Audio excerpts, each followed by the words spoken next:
बिस्मिल्लाहिर्रहमानिर्रहीम, अस्सलाम वालेकुम। आप देख रहे हैं शहजाद मलिक एक्सक्लूसिव। मैं हूं शहजाद मलिक और आज के प्रोग्राम में आप सबको खुश आमदीद कहता हूं। नाजरीन, जिस तरीके से चीफ जस्टिस जनाब जस्टिस काजी फाइज ईसा साहब ने आके केसेस का सिलसिला शुरू किया है और उसकी लाइव कवरेज पे उन्होंने बात की है। कल सारा दिन आपने देखा कि लाइव कवरेज सुप्रीम कोर्ट से टीवी चैनल करते रहे, पाकिस्तान टेलीविजन भी करता रहा और उस पे वो एक मामला चलते रहे सारा दिन और बिल आखिर वो एक अगले महीने तक जो है वो प्रैक्टिस एंड प्रोसीजर बिल की जो समाअत थी वो अगले महीने तक मुलतवी कर दी गई। लेकिन मेरा एक सवाल ये है कि इससे आम आदमी को फ़ायदा क्या होगा कि इतनी लंबी ट्रांसमिशन, इतनी लंबी बहस व तकरार और जजेस की ऑब्जर्वेशंस, जजेस के जुमले, रिमार्क्स, वो हेडलाइंस बनेंगे, चीज़ें बनेंगी और फिर इसी तरह जो वकला हैं वो सारा दिन बिजी रहेंगे, मामलात में उलझे रहेंगे। लेकिन इस सारे मामलात का फ़ायदा क्या है? क्या आम आदमी को इसका फ़ायदा पहुंचेगा? नहीं पहुंचेगा। मेरी चीफ जस्टिस साहब से ये दरख्वास्त है और मेरी एक हम्बल सबमिशन है, आप इससे बेहतर है कि आप ये फैसला कर लें और आप बतौर चीफ जस्टिस पूरे पाकिस्तान की जुडिशरी को इस बात का पाबंद कर लें कि कोई भी केस जो है वो 2 साल या 3 साल से ऊपर नहीं चल पाएगा। वजह यह है कि एक आदमी की जो केस अदालत में चला जाता है उसकी उम्र गुजर जाती है और वो एक उम्र अपनी लगा देता है, जिसकी हालिया मिसाल लाहौर हाई कोर्ट का एक फैसला है।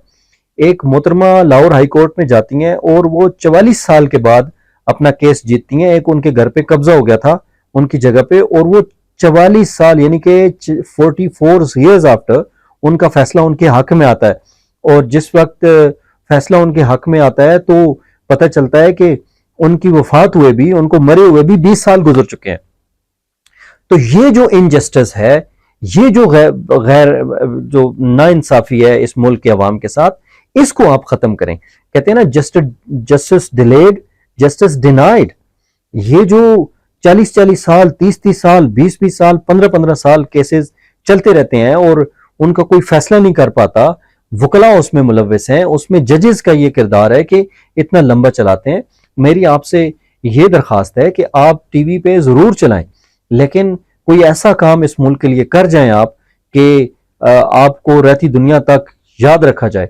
आप चीफ जस्टिस इफ्तिखार चौधरी की तरह सारा दिन बैठ के हेडलाइंस बनाते रहेंगे तो फिर इस मुल्क को कोई फायदा नहीं होगा। जिस तरह आप कल सारा दिन हेडलाइंस बनाते रहे, कल रात के जितने प्राइम टाइम के प्रोग्राम थे, 7 से 8, 8 से 9, 10 से 11 और 11 से 12 जितने प्रोग्राम्स थे उसमें आप ही की बात होती रही।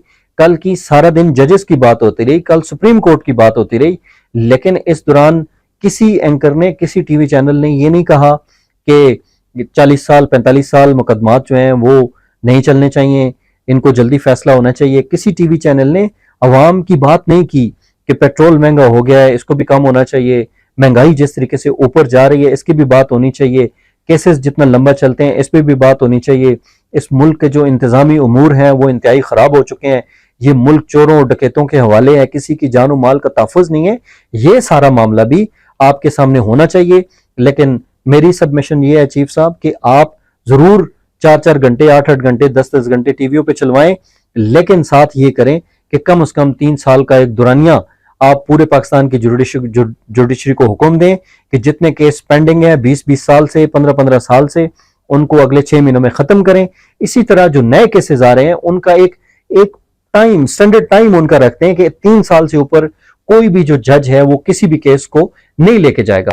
ये आपका सबसे बड़ा एहसान होगा इस मुल्क के ऊपर, इस मुल्क की आवाम के ऊपर, कि आप अगर इस तरह का कोई फैसला दे देंगे तो बहुत अच्छा होगा। वरना तारीख भी आपको इफ्तिखार चौधरी की तरह याद करेगी और इफ्तिखार चौधरी की तरह ही आपके बारे में बात होगी और आप भी इंशाअल्लाह ताला एक दिन आएगा कि उसी तरह इफ्तिखार चौधरी बनकर तारीख का हिस्सा बन जाएंगे। लेकिन अवाम किसी अच्छे लफ्ज़ से आपको याद नहीं करेगी। आपको अच्छे लफ्ज़ों में से अवाम तब याद करेगी जब आप अवाम के लिए वाकई कुछ करके चले जाएंगे। वरना 10-10 घंटे, 12-12 घंटे लाइव ट्रांसमिशन चलाने से अगर ये मुल्क ठीक होता है तो आप जरूर चलाएं। लेकिन मेरा ख्याल है कि ये इससे काम नहीं चलेगा। इससे थोड़ा आगे का सोचें, दुनिया जो कर रही है वो करें और कम से कम इस मुल्क का जस्टिस सिस्टम जो है उसको ठीक कर जाएं। अपना ख्याल रखिएगा। खुदा हाफिज।